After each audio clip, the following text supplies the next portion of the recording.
Bismillahirrahmanirrahim. Assalamu alaikum, dear listeners. I want to start by saying welcome to all of the new subscribers who have recently joined my channel in the last month or so. Welcome to the channel and thank you very much for joining. I hope that you're finding my work and sharing of knowledge here beneficial. Please do share it with your family, friends, your acquaintances and get the word out. That would be amazing. And continue to engage in comments as well. I'm getting some amazing engagement from people, both agreements and disagreements in the comments, which are really helpful for me and inform my thinking. So thank you very much for joining me on this journey. In today's video, I'm going to talk about the idea of allyship. Allyship is a concept in social justice literature.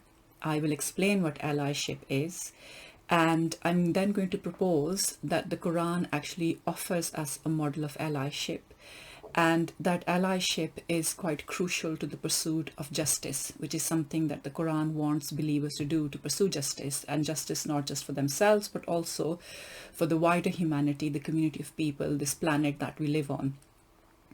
And I think that the Quran actually gives us quite a strong steer there. So it's not just a mere suggestion, it is something that God expects from us. So I'm going to set those things out today, and I hope that you will find this video to be really interesting in terms of developing a paradigm of men and women working together, because I think sometimes the discourse around women can be very negative, and similarly the discourse around men can be very negative. You sometimes feel that both genders are kind of pitted against each other, that we're sitting in some kind of conflict, and I believe that the Quran gives us a very beautiful model for us to move forward and bring change for the better for everyone.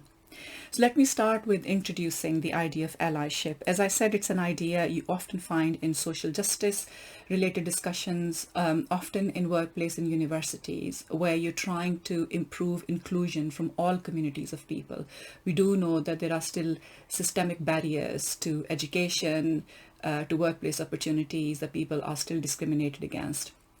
And allyship is the idea that people who have more privilege, or people who understand some of the oppression that's happening around them, they group together with people who are trying to bring change, and they group together to try to improve the circumstances, improve the life chances, improve opportunities for people who come from marginalized or oppressed or underrepresented groups. So this is roughly the idea of allyship in social justice.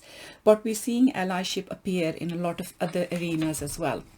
For example, here in Britain, every Saturday there are protests all over the country where people from all walks of life are coming together, Muslims, non-Muslims, people from different ethnic or racial backgrounds, people of faith and no faith. They're all coming together to very strongly and resolutely and regularly protest against the atrocities and the horrors which are being inflicted on the people of Palestine. And we've seen what's happening there. We're all aware of just how much brutality is being exercised. I mean, just yesterday, the Israeli Defense Forces actually bombed an Oxfam convoy who had agreed with IDF to deliver aid to Palestinians. So it's a really, really horrible situation, and there is so much protest against it. People are coming together to raise their voice. This is a form of allyship which is happening through this protest movement. We also see allyship appearing in the Black Lives Matter movement, which, as you know, is a movement which is trying to address the racial discrimination issues that Black communities still face. In America, African American communities, in Britain, Black communities are still facing that discrimination. We see the heavy-handed approach by the police, stop and search campaigns. We also see Black people being shot and killed. Often they're unarmed. No due legal process has happened. And we know that in America in terms of prison populations, we know that African American people make up the vast majority of prison populations there. So the Black Lives Matter movement brings all of that to the surface. And in that movement, fair-minded people from all walks of life, regardless of their ethnic background or their race, they're coming together to support them. So this is a form of allyship. It's a very powerful way to bring about change. And one of the important things in allyship is that we do recognize that some of us have more privilege than others. And if we have more privilege, we want to use that privilege not to oppress, not to marginalize, but actually to help uplift communities which are marginalized or oppressed. Okay, so you use your privilege, and you use your privilege knowing that over a period of time, as society becomes more just, you're going to lose your privilege.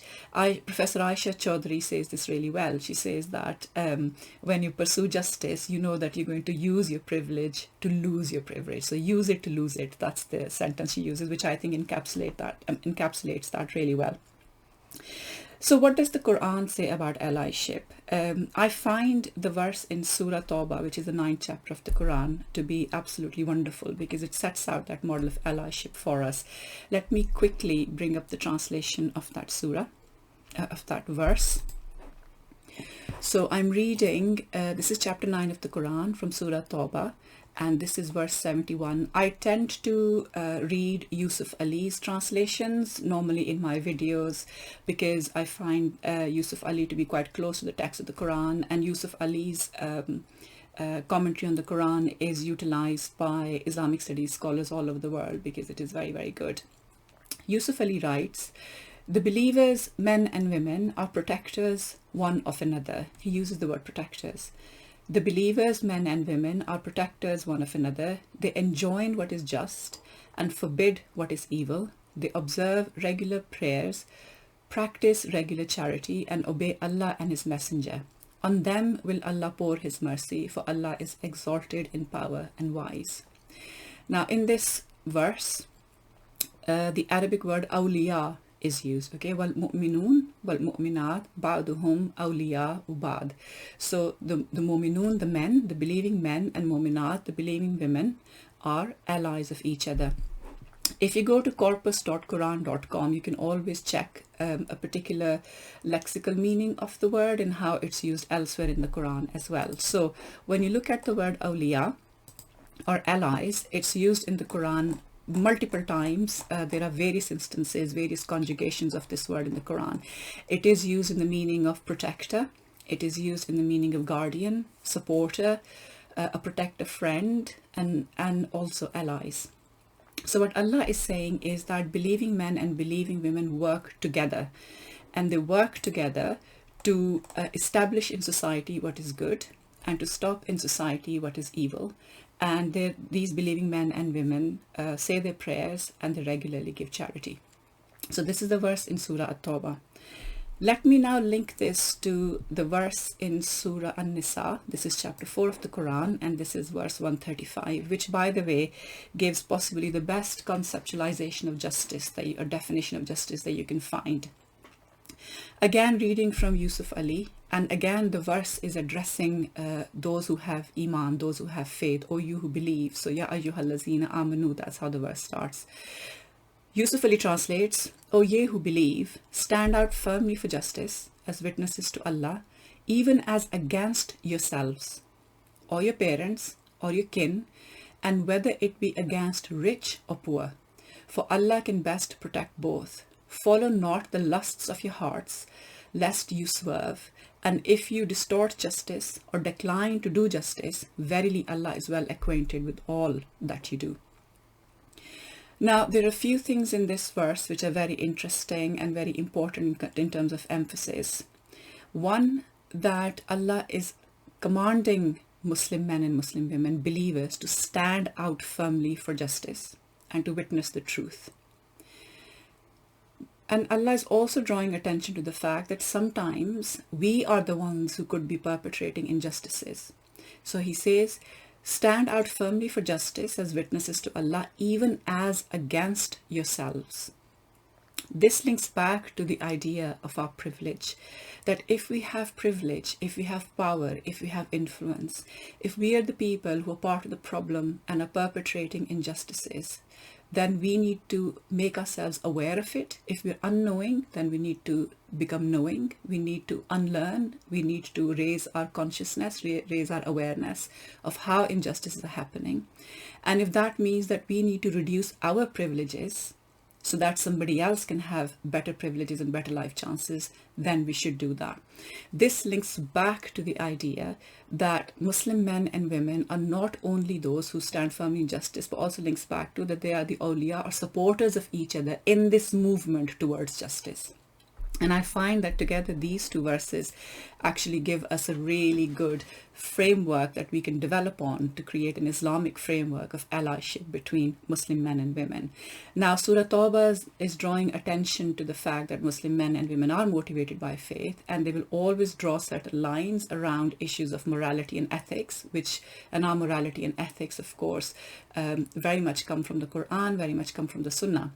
So we are bound by some of the Sharia limits, that's fine, but within those limits, we would try to take forward what is good, and we will try to put up a barrier against what is unjust. Let me now link this idea of allyship between Muslim men and women and the idea of Muslim men and women standing firm for justice with the idea of justice itself. What is it that we mean by justice? Justice is a dynamic concept. There isn't an idea, an absolute definition or an absolute conceptualization of justice. And this is because what is just in one time, at one period of time, in one historical era, may not be just in another historical era. What may feel just in one society and its circumstances may not be just in another society and its circumstances. So the Quran does not give us a concrete or set or rigid definition of justice. Okay, justice is actually brought to us as a value that we need to work towards and aspire towards. And remember, Allah's commanding us to stand firm in justice. It's a command. But I'm going to just bring the idea of justice forward using the equity, diversity, and inclusion framework. Now, for those of us who live in the West and who are working in Western institutions, in places of study and work, will be familiar with EDI initiatives, equity, diversity, and inclusion initiatives. And these initiatives are meant to address issues of discrimination, of lack of opportunity for some groups of people, and they recognize diversity of humanity and diversity of perspectives, that the best teams are the most diverse teams. And in the EDI framework, there are a lot of discussions around what we mean by these terminology, particularly equality or equity, and that's something that I want to focus on today because that's what links to justice. Originally, most of the discussions tended to be around equality. And a lot of feminist literature, Western feminist literature, also talks about equality of men and women. And I think that was important because legal frameworks now recognize that both men and women are human beings, that they should have the right to make decisions, to exercise agency, right to bodily autonomy, right to make decisions about study and work, etc. This is captured in the human rights framework as well, and in the equal opportunities legislation in the UK, which says that you can't discriminate against people based on their gender. That's equality. But equity goes a step further, and I'm going to explain these concepts using a photo, and I will put that photo in the edited version of this video so you can see it as I speak to it. And in this photo, you will find that in a very interesting way, the nuance, the differences between the ideas of equality, equity, and justice are shown.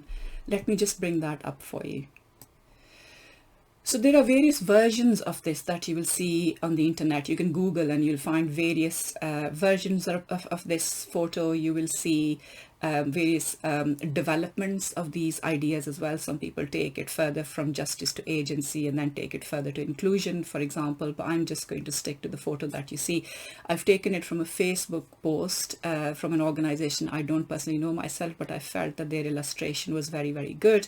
They call Voces Unidas, and this was posted on their Facebook page on the 11th of July 2022. So I want to attribute the work to them and thank them as well. I'm using their work at the moment.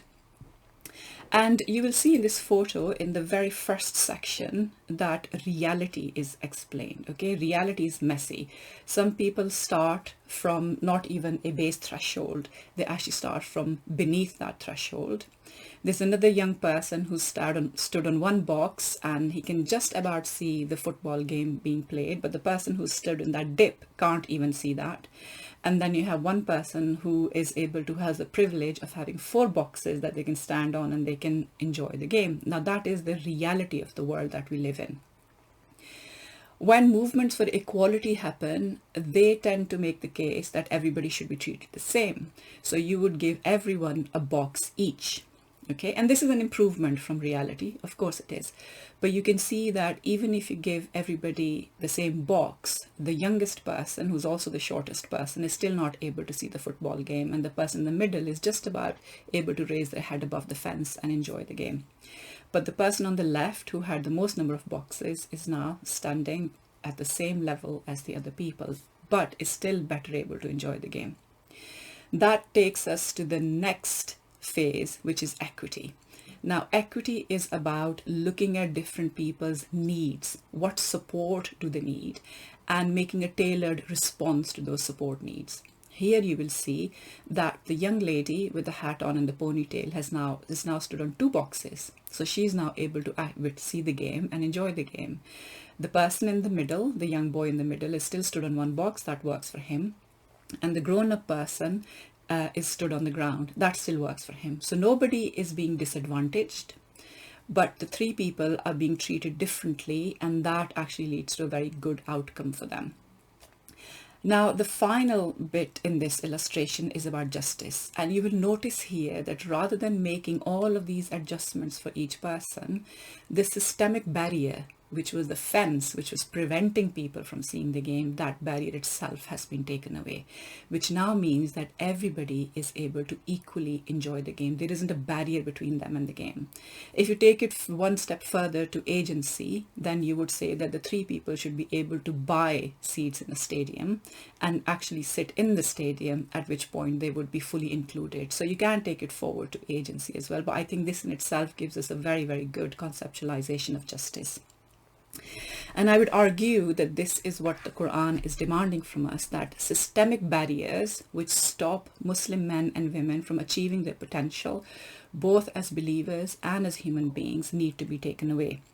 And we know that unfortunately in Muslim majority countries, women represent a marginalized group, and in severe circumstances, they also represent an oppressed group in the population.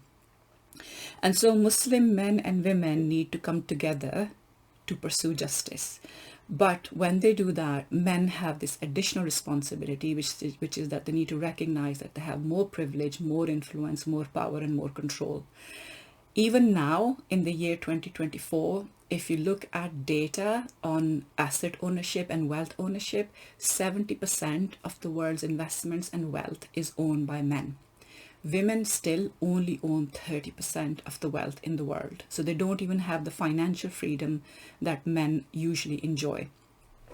And so there's a lot of work that Muslim men need to do in allyship with Muslim women, and recognize that they are a group that needs that help, that needs to actually at least be brought to the level of equity, that we need to prop a couple of boxes under their feet, and then eventually move towards removing barriers from their path completely.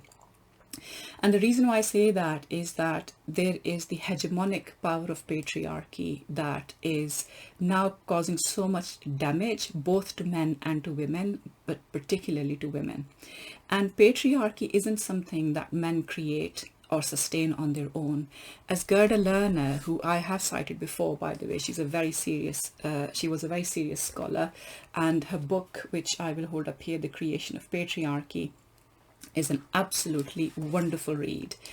In the final concluding chapters, she writes, and I'm reading from page 212, she says, patriarchy is a historic creation formed by men and women in a process which took nearly 2,500 years to its completion. Not only is this a historic creation, it is a creation that has been formed by men and women.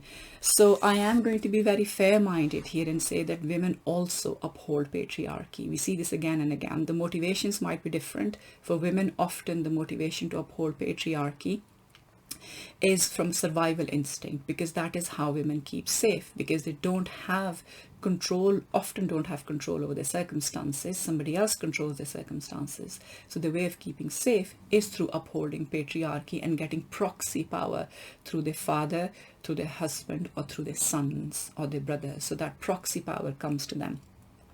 Now, to correct the hegemonic power of patriarchy, they have to work together as allies. They have to build that model of allyship that the Quran recommends. What does this mean? It means that both men and women who enjoy privilege and men who enjoy privilege, and mostly it's men who enjoy privilege, and that could be power, money, or influence, they must use it to empower Muslim women and also use it to empower all women who suffer today due to oppression, due to lack of opportunity, health crisis, lack of education, lack of autonomy, and the fact that they're not allowed to make decisions so they don't have bodily autonomy and they're not allowed to make decisions for themselves. And in doing so, Muslim men would be recognizing what Allah says in Surah An-Nisa, in the verse that I just cited to you, that whilst you pursue justice, it may be that you're doing that and it's something against yourself. That pursuit of justice might take your privilege away, but that is part of pursuing justice. That is what is demanded from us, that we lose our privilege, that we bring people together with us and improve conditions for them. Only then will things change for the better. What we often see in Western feminist discourse is a lot of antagonism against men, which is not helpful. What we see in traditional Islamic discourse at the moment, especially popular discourse, are very negative ideas about Muslim women. These antagonistic approaches do not help. And the point I'm making today is that these antagonist approaches are against the values set out in the Quran. As a Muslim myself, the values set out in the Quran matter most to me. And I do feel that the Quranic model of allyship, not an antagonistic model, but a Quranic model of allyship, is the way forward if we want to change things for the better for the Muslim Ummah and for the world at large. So I hope you found some of these reflections today useful. Thank you very much as always for listening to me, and inshallah I'll be back soon with some more reflections and thoughts on all of these things that keep making me very excited, all of these ideas, all of these ways forward. I'm quite a solution focused person. I do like to bring solutions, and I hope that this paradigm, this way of looking at working together, is something that would inspire you, and that both Muslim men and women will come together in this important endeavor. Thank you very much. Assalamu alaikum.